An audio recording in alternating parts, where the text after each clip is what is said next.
Salam əziz dostlar.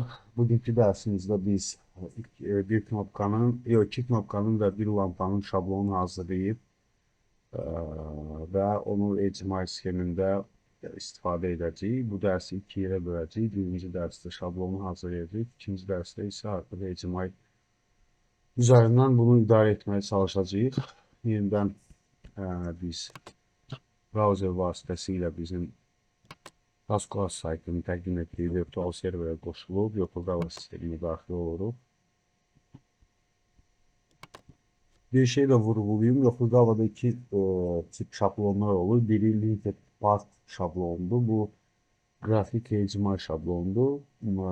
Template edilirsə ingilis dilində. Və ikincisi isə Smart Paths'dır. Bu artıq proqramlaşdırma bilən PLC template şablonlarıdır. Smart View'e start vereyim. Bəli dostlar, sistem view açıldıktan sonra biz proyektimizi açırıq və burada seçib Windows bölməsinə gəlib burada VR1-də biz artıq işləmişik. Ona görə də yeni bir dənə grafik yaradırıq.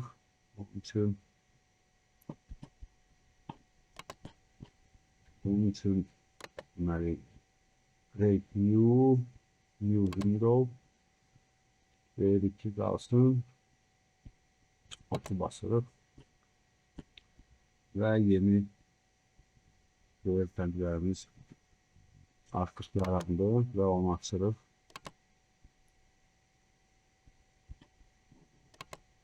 Tamam, yeni pəncərəmiz açıldı. Açılanda bəzi userlərdə ola bilsin ki, bu stencil area görsənməsin. Bu trafaret sahəsi deməkdir ingilis dilindən.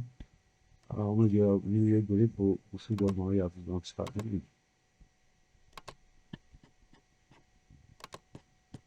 Və sonradan file menüsünə girib New Stencil düyməsini basıb bir qədər gözləyirik. Açılandan sonra bunun adını mən qoyacağım My Stencil. Nə istəsəniz qoya bilərsiniz. Ya da ki, eyni cür qoyaq. Problem çıxanda həll edə biləyik. Bəli, artıq save etdikdən sonra bizim yeni yaratdığımız trafaret bura düşür və sağ düyməni basıb üstündən New Linked Path seçirik. Seçəndə adını lampa yaradacaq biz hal-hazırda. Ona görə adını qoyacaq My Lamp və save edəcəyik.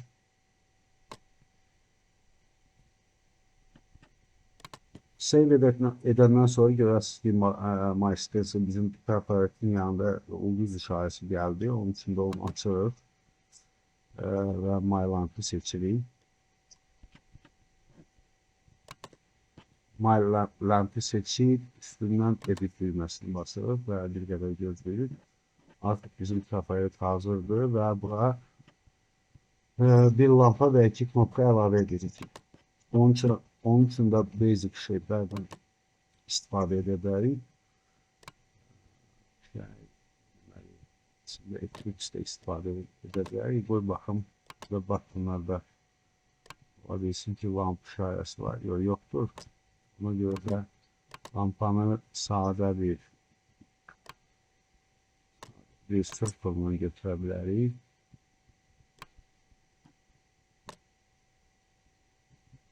Biraz böyüdək. Oldu. Məncə belə kifayətdir və ardınca iki ədəd button əlavə edirik.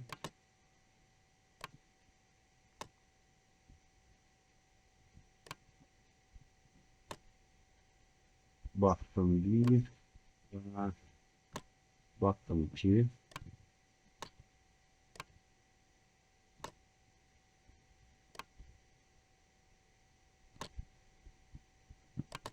Və sonradan hər buttonun propertiesine girib onun sağlamasını edirik.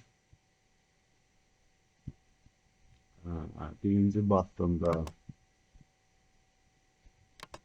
label textində yazır 10. seçili böyle yazar. Lamp 10. Yani böyle her türlü yazar. Değil mi?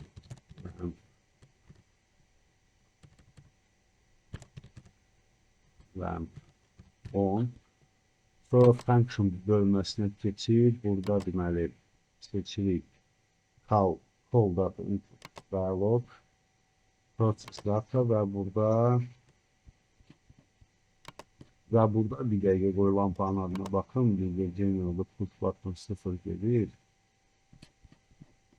Tamam, qoy qalsın push button 0. Ondan sonra biz bunu analog işdə bir-birinə bağlaya bilərik. 10.1 10.1 yazıb 10.1 yazıb artıq bu pəncərəni bağlaya bilərik. İndi isə lampanın özünü yandırmaq üçün funksiyanı ya da modify bölməsinə giririk və burada deməli lamp.1 bərabərdir 1. Deməli normal color change qırmızı və add edirik bunu. Tamam, bunu da bağlaya bilərik. Eyni məsələni ikinci button üçün edəcəyik. Deməli push buttonu girir, bunu yadda saxlayıb. Push buttonu girib, lamp off edəcəyim adını. Və functionda yazacağıq. Relative input of bir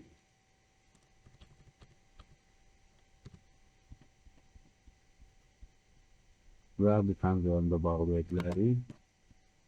Və bir dənə də lampada gəlin indidən əlavə edək. Deməli əlavə olaraq lamp bir bərabərdir 0 və rəngini edəcəyik ağ. Yəni görünə rənginə qayıt alacağıq və add edirik bunu. Like yellow,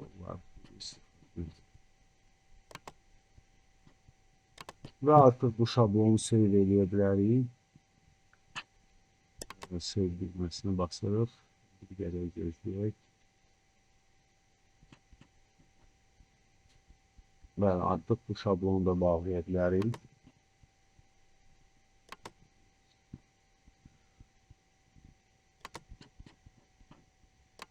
İndi isə dostlar, bizə deməli diskret biliklərin sazlanması lazımdır.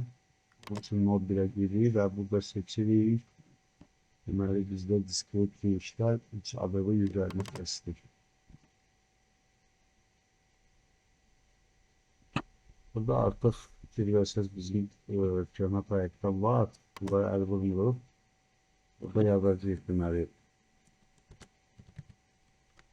11 of 1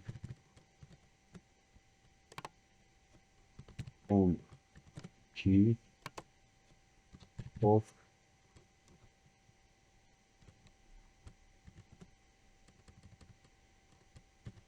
2 və bunu da save edirik.